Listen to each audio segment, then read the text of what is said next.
Self-Reliance by Ralph Waldo Emerson, narrated by Peter J. Boris, originally published in 1841. Self-Reliance, nati qui severis extra. Man is his own star and a soul that can render an honest, and a perfect man commands all light, all influence, all fate. Nothing to him falls early or too late. Our acts, our angels are, or good or ill, our fatal shadows that walk by us still, from the epilogue to Beaumont and Fletcher's honest man's fortune. Cast a bantling on the rocks, suckle him with the she-wolf's teat, winter with the hawk and fox power, and speed be hands and feet. I read the other day some verses written by an eminent painter, which were original and not conventional. The soul always hears an admonition. In such lines, let the subject be what it may, the sentiment they instill is of more value than any thought they may contain. To believe your own thought, to believe that what is true for you in your private heart is true for all men, that is genius. Speak your latent conviction, and it shall be the universal sense. For the inmost in due time becomes the outmost, and our first thought is rendered back to us by the trumpets of the last judgment, familiar as the voice of the mind is to each. The highest merit we ascribe to Moses, Plato, and Milton is that they set at naught books and traditions, and spoke not what men, but what they thought a man should learn to detect, and watch that gleam of light which flashes across his mind from within more than the luster of the firmament of bards and sages, yet he dismisses without. Notice his thought, because it is his in. Every work of genius we recognize our own rejected thoughts. They come back to us with a certain alienated majesty. Great works of art have no more affecting lesson for us than this. They teach us to abide by our spontaneous impression with good-humored inflexibility. Then most, when the whole cry of voices is on the other side, else tomorrow a stranger will say with masterly good sense precisely what we have thought and felt all the time, and we shall be forced to take with shame our own opinion from another. There's a time in every man's education when he arrives at the conviction that envy is ignorance, that imitation is suicide, that he must take himself for better for worse as his portion, that though the wide universe is full of good, no kernel of nourishing corn can come to him but through his toil bestowed on the plot of ground, which is given to him, to the power which resides in him is new in nature, and none but he knows what that is which he can do, nor does he know until he has tried. Not for nothing one face, one character, one fact makes much impression on him, and another none. This sculpture in the memory is not without pre-established harmony. The eye was placed where one ray should fall, that it might testify of that particular ray. We but half express ourselves, and are ashamed of that divine idea which each of us represents. It may be safely trusted as proportionate and of good issues, so be faithfully imparted, but God will not have his work made manifest by cowards. Man is relieved and gay when he has put his heart into his work and done his best, but what is said or done otherwise shall give him no peace. It is a deliverance which does not deliver in the attempt. His genius deserts him no muse, befriends no invention, no hope. Trust thyself. Every heart vibrates to that iron string. Accept the place the divine providence has found for you. Society of your contemporaries a connection of events. Great men have always done so and confided themselves, childlike to the genius of their age, betraying their perception that the absolutely trustworthy was seated at their heart, working through their hands, predominating in all their being. And we are now men, and must accept in the highest mind the same transcendent destiny, and not minors and invalids in protected corner, not cowards fleeing before a revolution, but guides, redeemers, and benefactors, obeying the almighty effort and advancing on chaos in the dark. What pretty oracles nature yields us on this text in the face and behavior of children, babes, and even brutes, that divided and rebel mind, that distrust of a sentiment, because our arithmetic has computed the strength and means opposed to our purpose. These have not their mind, being whole their eye is as yet unconquered, and when we look in their faces we are disconcerted. Infancy conforms to nobody, all conform to it, so that one babe commonly makes 4 or 5 out of the adults, who prattle and play to it. So God has armed youth in puberty, and manhood no less, with its own piquancy and charm, and made it enviable and gracious, and its claims not to be put by if it will stand by itself. Do not think the youth has no force, because he cannot speak to you and me. Hark in the next room, his voice is sufficiently clear and emphatic. It seems he knows how to speak to his contemporaries, bashful or bold. Then he will know how to make us seniors very unnecessary, the nonchalance of boys who are sure of a dinner and would disdain as much as a lord. To do or say ought to conciliate one is a healthy attitude of human nature. A boy is in the parlor. What the pit is in the playhouse, independent, irresponsible, looking out from his corner on such people and facts as pass-by tries and sentences them on their merits in the swift summary way of boys, as good, bad, interesting, silly, eloquent, troublesome.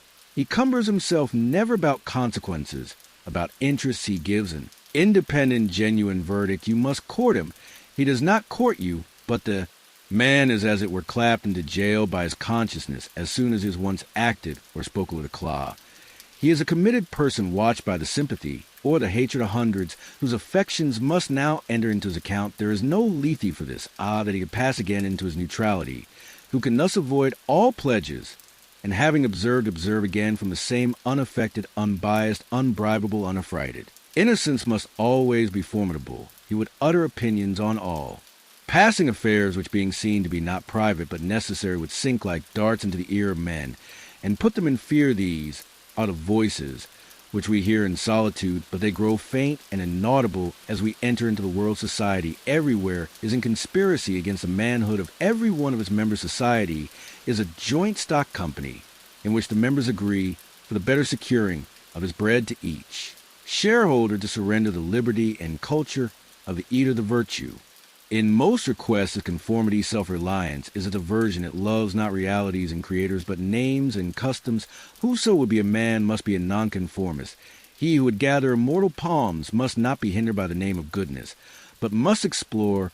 If it be goodness, nothing is at last sacred, but the integrity of your own mind absolve you to yourself, and you shall have the suffrage of the world. I remember an answer, which when quite young I was prompted to make to a valued adviser who was wont to importune me with the dear old doctrines of the church on my saying, what have I to do with the sacredness of traditions if I live wholly from within?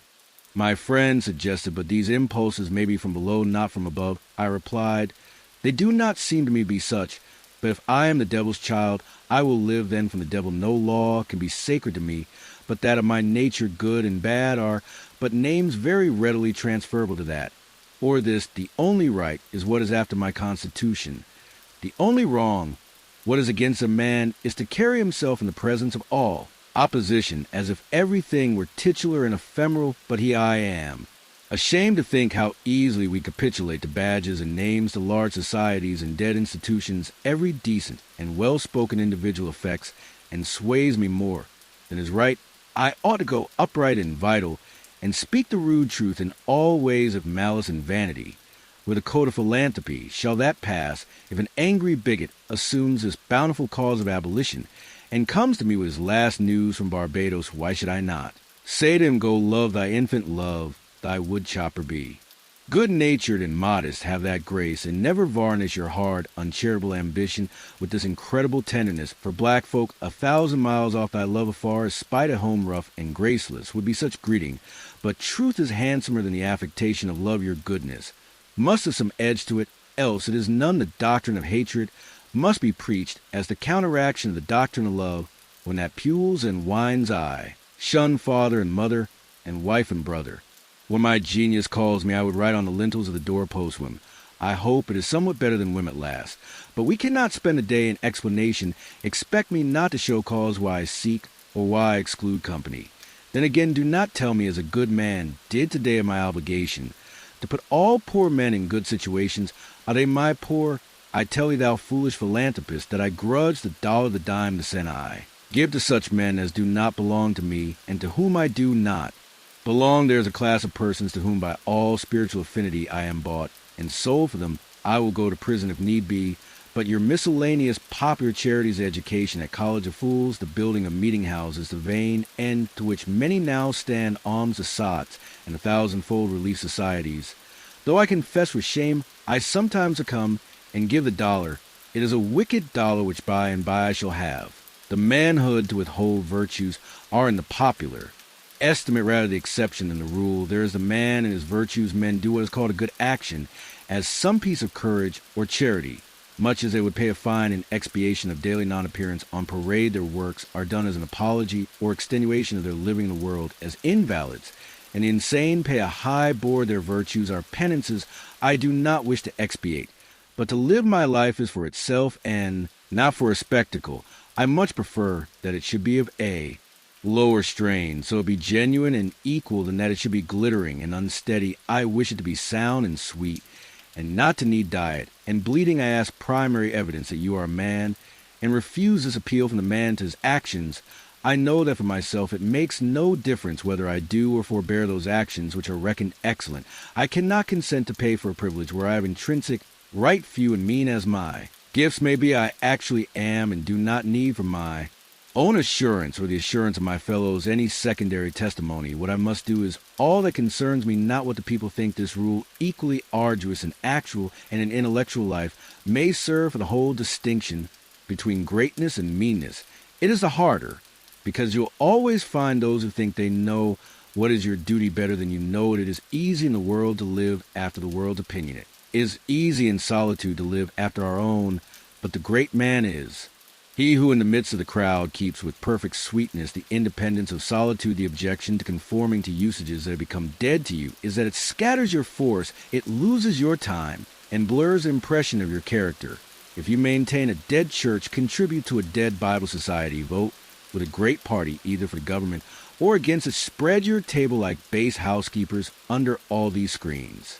I have difficulty to detect the precise man you are, and of course so much force is withdrawn from your proper life.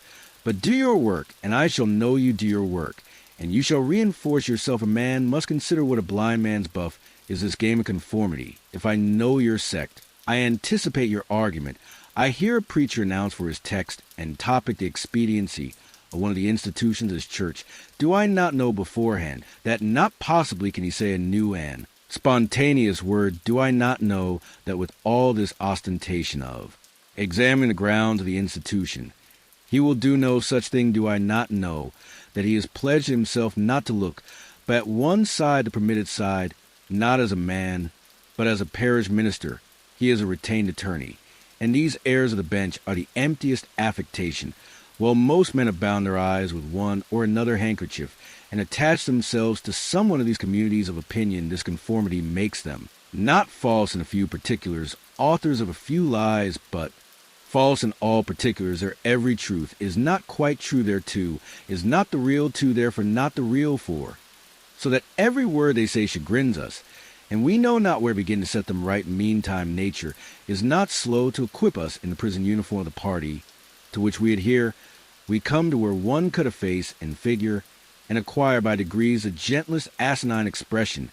There is a mortifying experience in particular which does not fail to wreak itself also in the general history. I mean the foolish face of praise, the forced smile which we put on in company, where we do not feel at ease in answered conversation, which does not interest us. The muscles not spontaneously moved, but with a low usurping willfulness grow tight about the outline of the face, with the most disagreeable sensation for nonconformity. The world whips you with its displeasure, and therefore man must know how to estimate a sour face. The bystanders look askance on him in the public street, or in the friend's parlor. If this aversion had its origin in contempt and resistance like his own, he might well go home with a sad countenance. But the sour faces of the multitude, like their sweet faces, have no deep cause, but are put on and off as the wind blows, and a newspaper directs. Yet is the discontent of the multitude more formidable than that of the Senate and the college. It is easy enough for a firm man who knows the world to brook the rage of the cultivated classes. Their rage is decorous and prudent, for they are timid, as being very vulnerable themselves. But when to their feminine rage the indignation of the people is added, when the ignorant and the poor are aroused, when the unintelligent brute force that lies at the bottom of society is made a growl, and mow, it needs a habit of magnanimity and religion to treat it godlike as a trifle of no concernment. The other terror that scares us from self-trust is our consistency of reverence for our past act or word, because the eyes of others have no other data for computing our orbit than our past acts, and we are loath to disappoint them. But why should you keep your head over your shoulder? Why drag about this corpse of your memory, lest you contradict somewhat you have stated in this or that public place? Suppose you should contradict yourself, what then? It seems to be a rule of wisdom, never to rely on your memory alone, scarcely even in acts of pure memory, but to bring the past for judgment into the thousand-eyed present.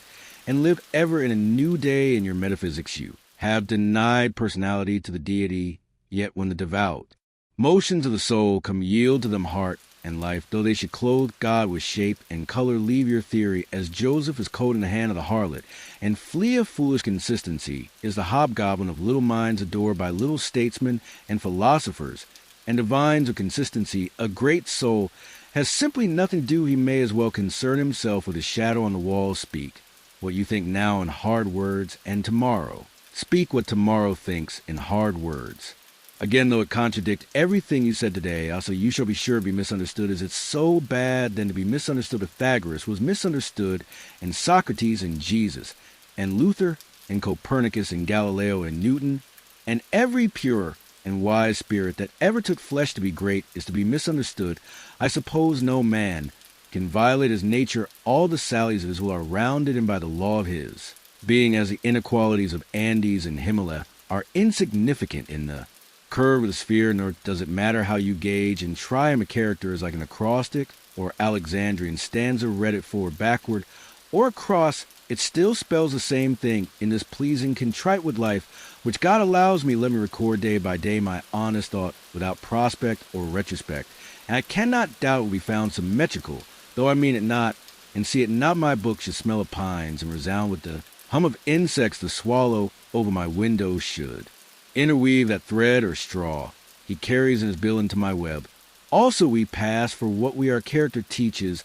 Above our wills men imagine that they communicate their virtue or vice only by overt actions, and do not see that virtue or vice emit a breath every moment. There will be an agreement in whatever variety of actions, so they be each honest and natural in their hour, for one with the actions will be harmonious. However, unlike they seem, these varieties are lost sight of it a little distance. At a little height of thought, one tendency unites them all. The voyage of the best ship is a zigzag line, 100 tacks. See the line from a sufficient distance, and it straightens itself. The average tendency, your genuine action will explain itself, and will explain your other genuine actions. Your conformity explains nothing. Acts singly, and what you have already done singly will justify you now. Greatness appeals to the future. If I could be firm enough today to do right, and scorn I's eye, must have done so much right before as to defend me now, be it how it will do right now. Always scorn appearances, and you always may the force of character is cumulative. All the foregone days of virtue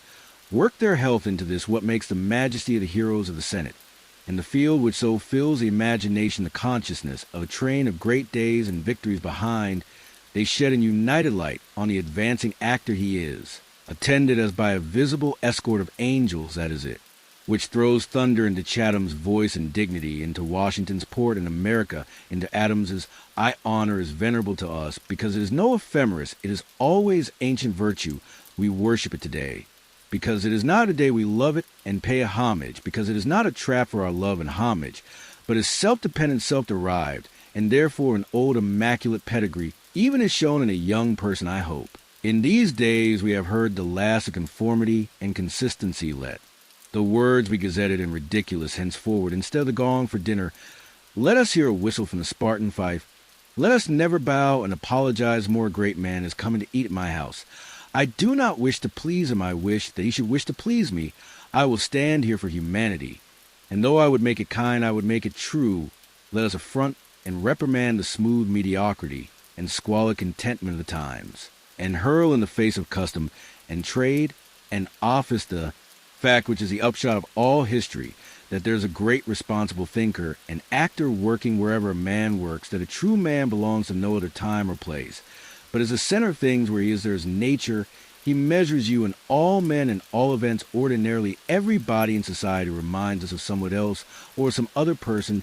Character, reality, reminds you of nothing else that takes place of the whole. Creation to man must be so much that he must make all circumstances indifferent. Every true man is a cause of country, and an age requires infinite spaces and numbers and time fully to accomplish his design, and posterity seem to follow his steps. As a train of clients, a man Caesar is born, and for ages after we have a Roman Empire, Christ is born, and millions of minds so grow and cleave to his genius that he is confounded with virtue, and the possible of man and institution is a lengthened shadow of one. Man as monachism of the hermit Antony, the Reformation of Luther, Quakerism of Fox Methodism, of Wesley abolition of Clarkson, Scipio Milton, call the height of Rome, and all history resolves itself very easily into biography of a few stout and earnest persons. Let a man then know his worth, and keep things under his feet.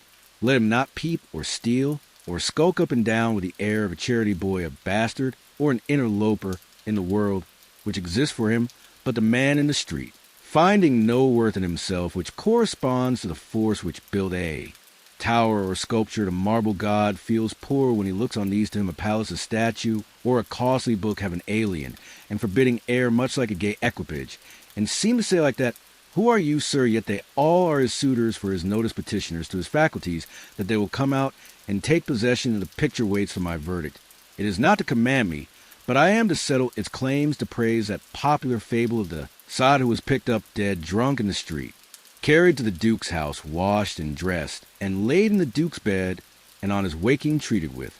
All obsequious ceremony, like the Duke, and assured that it had been insane, owes its popularity to the fact that it symbolizes the soul of the state of man who is in the world a sort of sot, but now and then wakes up, exercises his reason, and finds himself a true prince. Our reading is mendicant and sycophantic in history. Our imagination plays as false kingdom and lordship power, and a state are a gaudier vocabulary than private. John and Edward in a small house in common day's work, but the things of life are the same to both. The sum total of both is the same. Why all this deference to Alfred and Scanderbeg and Gustavus? Suppose they were virtuous, did they wear out virtue? As great a state depends on your private act today, as follow their public and renowned steps. When private men shall act with original views, the luster will be transferred from the actions of kings to those of gentlemen. The world has been instructed by its kings who have so magnetized the eyes of nations. It has been taught by this colossal symbol the mutual reverence that is due from man to man, the joyful loyalty with which men have everywhere suffered the king, the noble, or the great proprietor to walk among them by a law of his own, make his own scale of men and things. In reverse, there's pay for benefits not with money, but with honor, and represent the law in his person was a hieroglyphic by which they obscurely signified their consciousness of their own right, and comeliness the right of every man. The magnetism which all original action exerts is explained when we inquire the reason of self-trust. Who is the trustee? What is the aboriginal self on which a universal reliance may be grounded? What is the nature and power of that science-baffling star, without parallax, without calculable elements, which shoots a ray of beauty even into trivial and impure actions? If the least mark of independence appear, the inquiry leads us to that source at once, the essence of genius, of virtue, and of life, which we call spontaneity or instinct. We denote this primary wisdom as intuition, whilst all later teachings are tuitions in that deep force, the last fact behind which analysis cannot go. All things find their common origin for sense of being, which in calm hours rises we know not how in the soul, is not diverse from things, from space, from light, from time, from man, but one with them, and proceeds obviously from the same source, whence their life and being also proceed. We first share the life by which things exist, and afterward see them as appearances in nature, and forget that we have shared their cause. Here is a fountain of action, and of thought. Here are the lungs of that inspiration which giveth man wisdom, and which cannot be denied without impiety. And atheism we lie in a lap of immense intelligence, which makes us receivers of its truth and organs of its activity. When we discern justice, when we discern truth, we do nothing of ourselves, but allow a passage to its beams. If we ask whence this comes, if we seek to pry into the soul that causes all philosophy, is it fault its presence or its absence, is all we can affirm. Every man discriminates between the voluntary acts of his mind and his involuntary perceptions, and knows that to his involuntary perceptions of perfect faith is due. He may err in the expression of them, but he knows that these things are so like day and night, not to be disputed. My willful actions and acquisitions are but roving, the idlest reverie, the faintest native emotion. Command my curiosity and respect. Thoughtless people contradict as readily the statement of perceptions as of opinions, or rather much more readily, for they do not distinguish between perception and notion. They fancy that I choose to see this or that thing, but perception is not whimsical, but fatal. If I see a trait, my children will see it after me, and in course of time all mankind, although it may chance that no one has seen it before me. For my perception of it is as much a fact as the sun. The relations of the soul to the divine spirit are so pure that it is profane to seek to interpose. Helps it must be that when God speaketh, he should communicate not one thing, but all things should fill the world with his voice, should scatter forth light, nature, time, souls, from the center of the present thought, and new date, and new create the whole whenever a mind is simple and receives a divine wisdom. Old things pass away, means teachers, texts, temples fall. It lives now and absorbs past and future. Into the present hour, all things are made sacred by relation to it one as much as another. All things are dissolved to their center by their cause, and the universal miracle petty. And particular miracles disappear. If therefore a man claims to know and speak of God, and carries you backward to the phraseology of some old moldered nation in another country, in another world, believe him not as the acorn better than the oak, which is its fullness and completion, is the parent better than the child, into whom he has cast his ripened being. Whence then this worship of the past, the centuries, are conspirators against the sanity and authority of the soul. Time and space are but physiological colors which the eye makes, but the soul is light where it is his day, where it was his night. In history is an impertinence and an injury. It'll be anything more than a cheerful apologue or parable of my being. And becoming man is timid and apologetic. He is no longer upright. He dares not say, I think I am but. Quote some saint or sage, he is ashamed before the blade of grass, or the blowing roses under my window make no reference to former roses, or the better ones they are for what there they exist with God today. There is no time to them. There is simply the rose. It is perfect in every moment of its existence. Before a leaf bud has burst, its whole life acts in a full-blown flower. There is no more in the leafless root. There is no less its. Nature is satisfied, and it satisfies nature in all. Moment alike, but man postpones or remembers. He does not live in the present, but with reverted eye laments the past, or heedless of the riches that surround him stands on tiptoe to foresee the future. He cannot be happy and strong until he too lives with nature in the present above time. This should be plain enough, yet see what strong intellects dare not yet hear God himself, unless he speak the phraseology of I know not what David or Jeremiah or Paul. We shall not always set so great a price on a few texts on a few lives. We are like children who repeat by rote the sentences of grandams and tutors, and as they grow older the men of talents and character they chance to see, painfully recollecting the exact words they spoke afterwards when they come to the point of view which those had who uttered these sayings they understand them, and are willing to let the words go for at any time. They can use words as good when occasion comes. If we live truly, we shall see truly. It is as easy for the strong man to be strong as it is for the weak to be weak. When we have new perception, we shall gladly disburden the memory of its hoarded treasures as old rubbish. When a man lives with God, his voice shall be as sweet as the murmur of the brook and the rustle of the corn. And now at last the highest truth on this subject remains unsaid, probably cannot be said, for all that we say is the far-off remembering of the intuition that thought by what I can now nearest approach to say is this: when good is near you, when you have life in yourself, it is not by any known or accustomed way. You shall not discern the footprint of any other. You shall not see the face of man. You shall not hear any name the way the thought. The good shall be wholly strange, and new it shall exclude example and experience. You take the way from man, not to man. All persons that ever existed are its forgotten ministers. Fear and hope are alike beneath it. There is somewhat low even in hope in the hour of vision. There is nothing that can be called gratitude, nor properly joy. The soul raised over passion beholds identity and eternal causation, perceives the self-existence of truth and justice, and calms itself with knowing that all things go well. Vast spaces of nature, the Atlantic Ocean, the South Sea, long intervals of time, years, centuries, are of no account. This, which I think and feel underlay every former state of life and circumstances, as it does underlie my present, and what is called life and what is called death life only avails not the having lived. Power ceases in the instant of repose. It resides in the moment of transition from a past to a new state, in the shooting of the gulf and the darting to an aim. This one fact the world hates, that the soul becomes so that forever degrades the past, turns all riches to poverty, all reputation to a shame, confounds the saint with the rogue, shoves Jesus and Judas equally aside.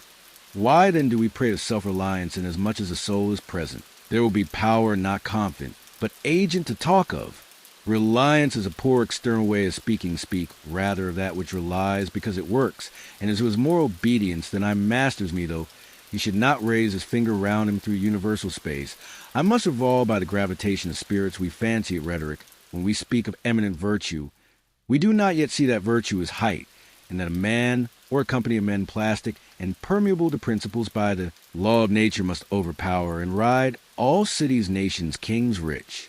Men, poets, who are not this is the ultimate fact which we so quickly reach on this, as on every topic the resolution of all into the ever-blessed one self-existence, is the attribute of the supreme cause, and it constitutes a measure good by the degree in which it enters into all lower forms. All things real are so by so much virtue, as they contain commerce, husbandry, hunting, whaling, war, eloquence, personal weight, are somewhat and engage. My respect is examples of its presence and impure action I.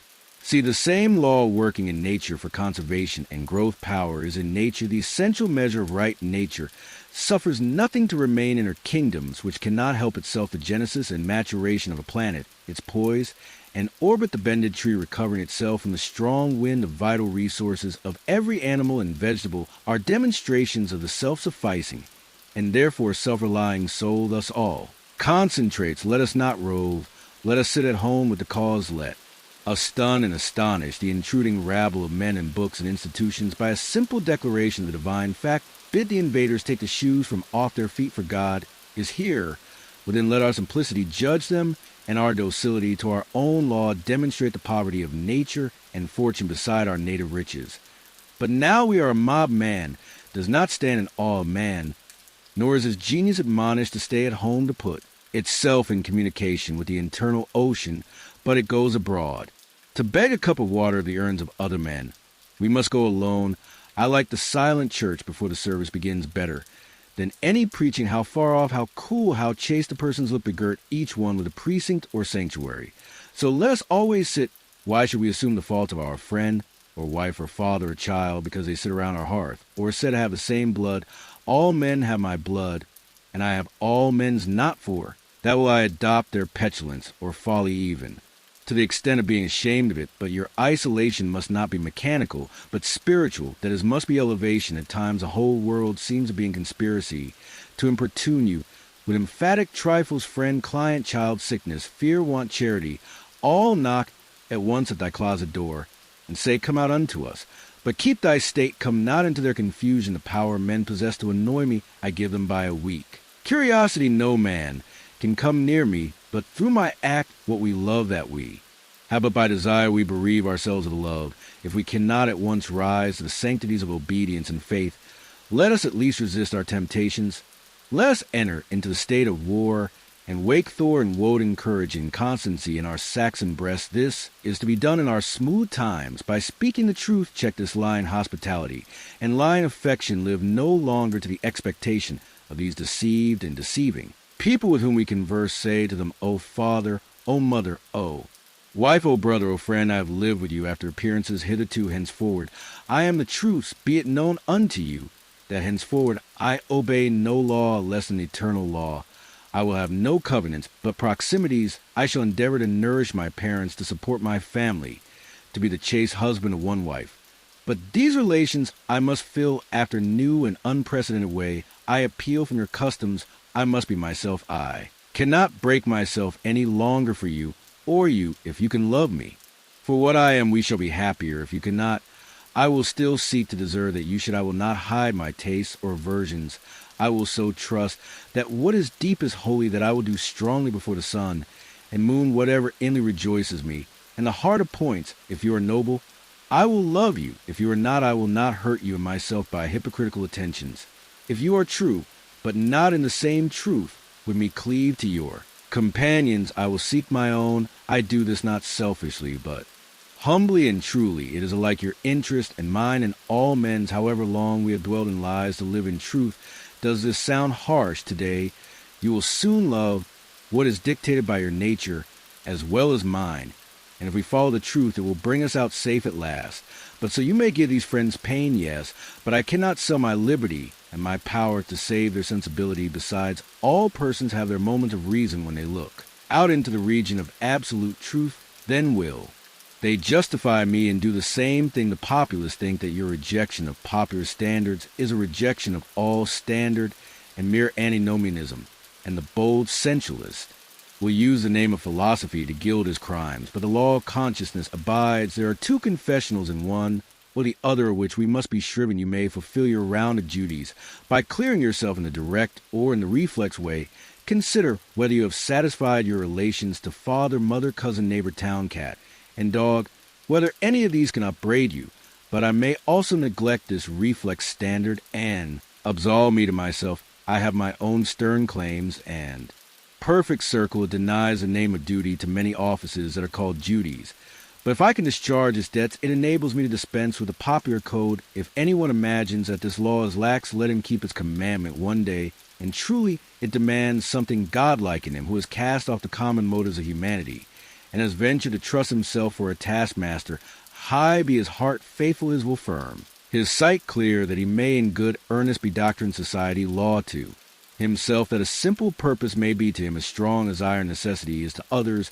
If any man consider the present aspects of what is called by distinction society, he will see the need of these ethics. The sinew and heart of man seem to be drawn out, and we are become timorous, desponding whimpers. We are afraid of truth, afraid of fortune, afraid of death, and afraid of each other. Our age yields no great and perfect persons we want, men and women who shall renovate life and our social state.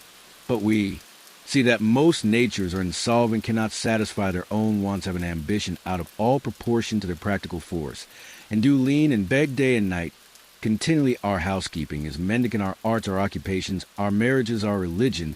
We have not chosen, but society has chosen for us. We are parlor soldiers. We shun the rugged battle of fate, where strength is born if our young men miscarry in their first enterprises. They lose all heart if the young merchant fails. Men say he is ruined if the finest genius studies at one of our colleges and is not installed in an office within 1 year afterwards in the cities or suburbs of Boston or New York. It seems to his friends and to himself that he is right in being disheartened and in complaining the rest of his life. A sturdy lad from New Hampshire or Vermont, who in turn tries all the professions, who teams at farms, at peddles, keeps a school, preaches, edits a newspaper, goes to Congress, buys a township, and so forth in successive years, and always like a cat falls on his feet, is worth 100 of these city dolls. He walks abreast with his days, and feels no shame in not studying a profession, for he does not postpone his life, but lives already is not one chance, but 100 chances. Let a stoic open the resources of man, and tell men they are not leaning willows, but can and must attach themselves, that with the exercise of self-trust new power shall appear. That a man is a word made flesh born to shed, healing to the nations, that he should be ashamed of our compassion, and that the moment he acts from himself, tossing the laws, the books, idolatries, and customs out of the window, we pity him no more, but thank and revere him, and that teacher shall restore the life of man to splendor and make his name dear to all history.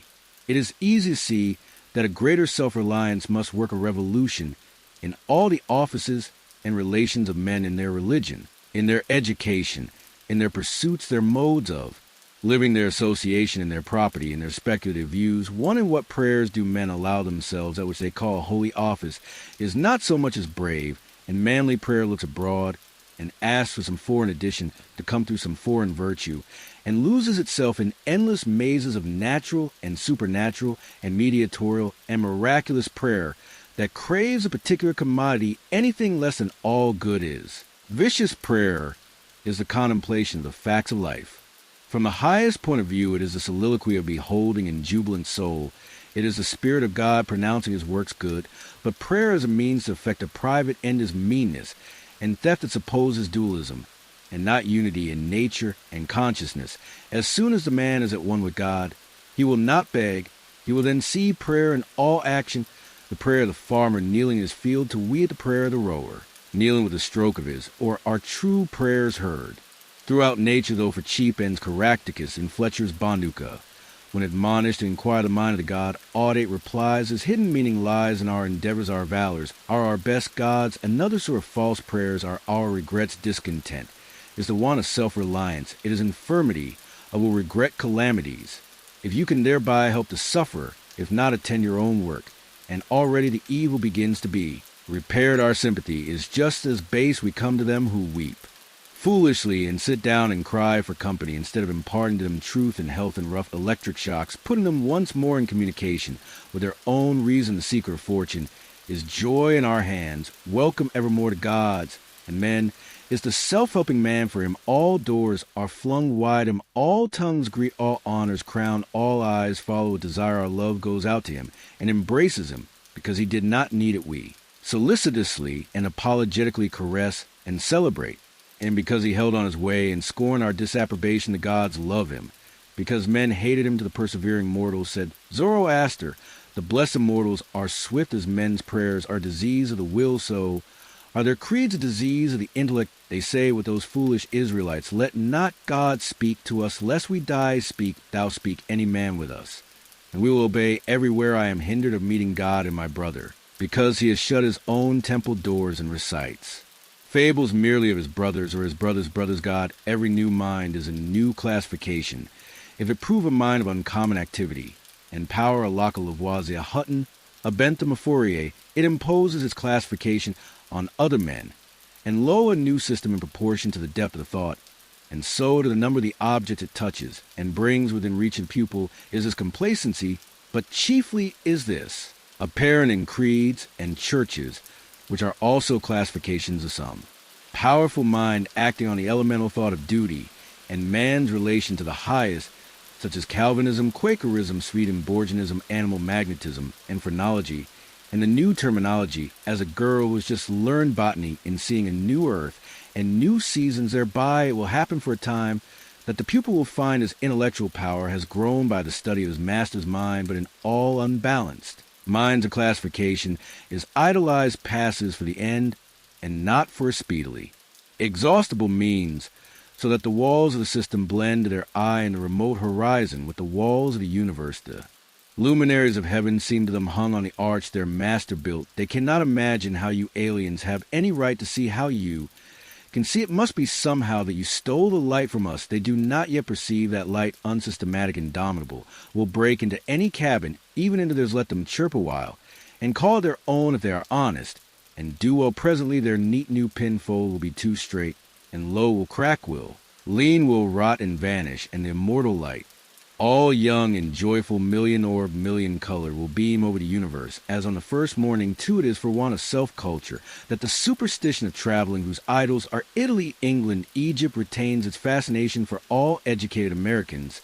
They who made England, Italy, or Greece venerable in the imagination did so by sticking fast, where they were like an axis of the earth. In manly hours we feel that duty is our place. The soul is no traveler. The wise man stays at home, and when his necessities, his duties, on any occasion call him from his house or into foreign lands, he is at home still, and shall make men sensible by the expression of his countenance, that he goes the missionary of wisdom and virtue, and visits cities and men like a sovereign, and not like an interloper or a valet.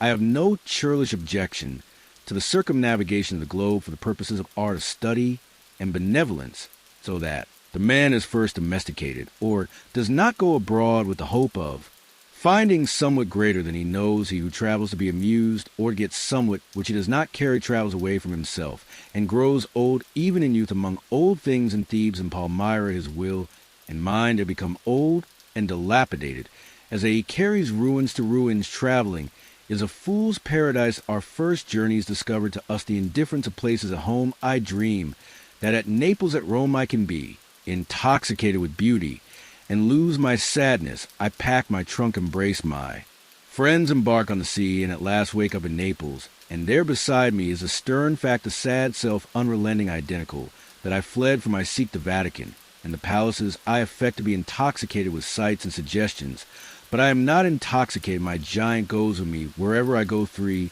but the rage of traveling is a symptom of a deeper unsoundness, affecting the whole intellectual action. The intellect is vagabond in our system of education, fosters restlessness. Our minds travel.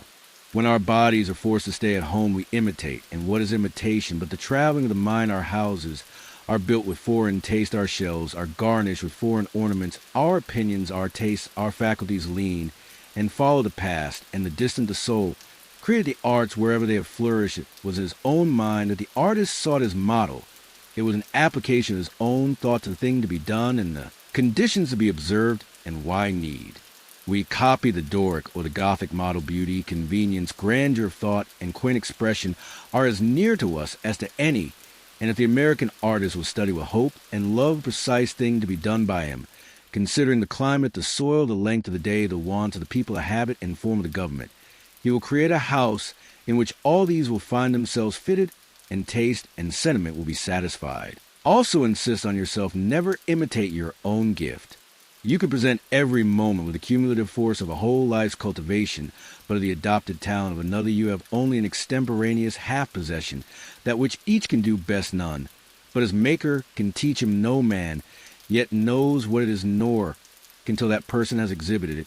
Whereas the master who could have taught Shakespeare, whereas the master who could have instructed Franklin or Washington or Bacon or Newton, every great man is a unique, the Scipionism of Scipio is.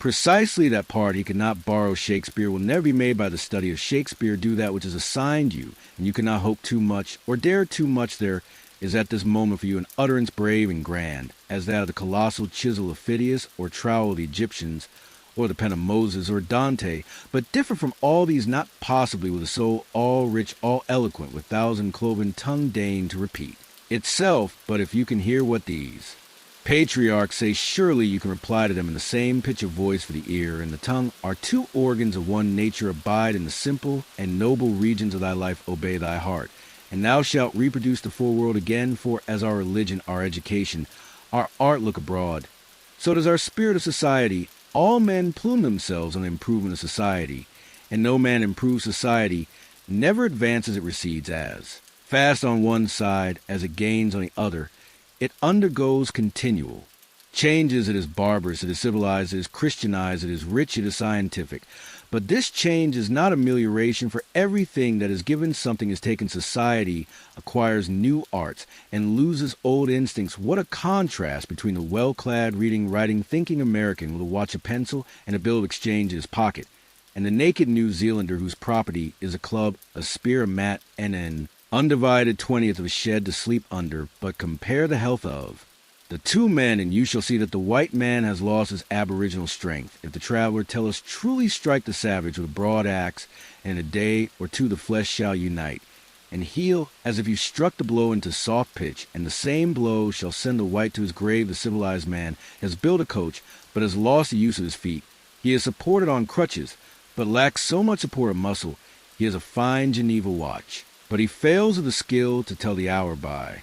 The sun a Greenwich nautical almanac he has, and so, being sure of the information, when he wanted the man in the street, does not know a star in the sky, the solstice. He does not observe the equinox. He knows as little, and the whole bright calendar of the year is without a dial in his mind. His notebooks impair his memory, his libraries overload his with the insurance office, increases the number of accidents, and it may be a question whether machinery does not encumber, whether we have not lost by refinement some energy by a Christianity entrenched in establishments, and form some vigor of wild virtue. For every Stoic was a Stoic, but in Christendom, whereas the Christian, there is no more deviation in the moral standard than in the standard of height or bulk. No greater men are now than ever, where a singular quality may be observed between the great men of the first and of the last ages, nor can all the science, art, religion, and philosophy of the 19th century avail to educate greater men than Plutarch's heroes 3 or 4 and 20 centuries ago. Not in time is the race progressive Phocians, Socrates, and Anaxagoras.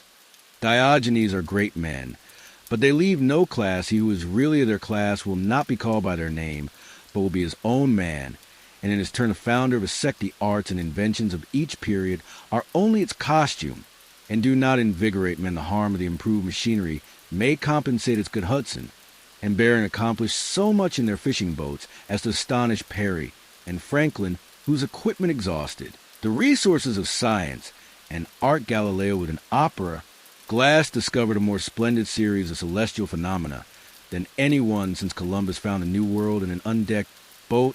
It is curious to see the periodical disuse and perishing of means and machinery, which were introduced with loud laudation a few years or centuries before the great genius returns to essential man, we reckon the improvement of the art of war among the triumphs of science, and yet Napoleon conquered Europe by the bivouac, which consisted of falling back on naked valor.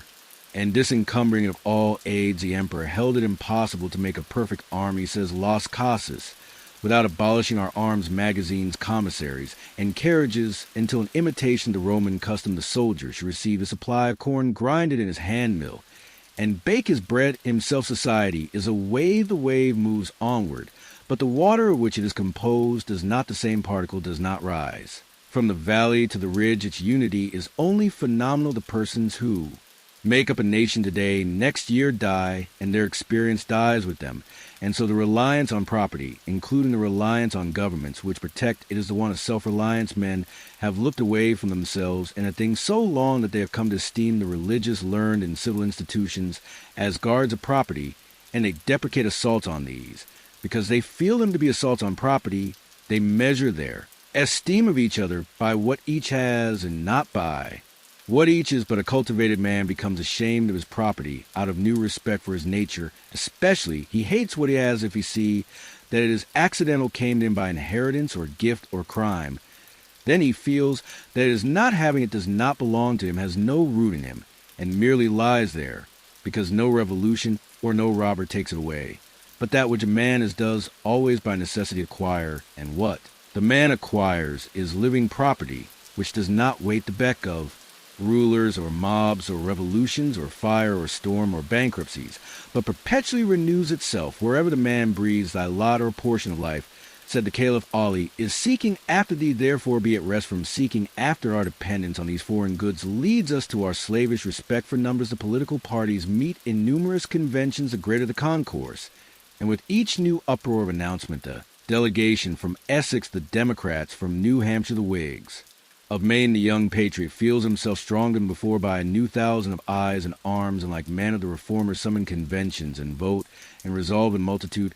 Not so, O friends, will the God deign to enter and inhabit you, but by a method precisely reverse. It is only as a man puts off all foreign support and stands alone that I see him to be strong, and to prevail he is weaker. By every recruit to his banner is not a man better than a town. Ask nothing of men, and in the endless mutation, thou only firm column must presently appear the upholder of all that surrounds thee. He who knows that power is inborn, that he is weak, because he has looked for good out of him and elsewhere, and so perceiving throws himself unhesitatingly on his thought, instantly rights himself, stands in the erect position, commands his limbs, works miracles, just as a man who stands on his feet is stronger than a man who stands on his head. So use all that is called fortune. Most men gamble with her, and gain all and lose all as her wheel rolls. But do thou leave as unlawful these winnings, and deal with cause, and affect the chancellors of God, and the will work and acquire. And thou hast chained the wheel of chance, and shalt sit hereafter out of fear from her rotations, a political victory, a rise of rents, the recovery of your sick, or the return of your absent friend, or some other favorable event raises your spirits, and you think good days are preparing for you. Do not believe it. Nothing can bring you peace but yourself. Nothing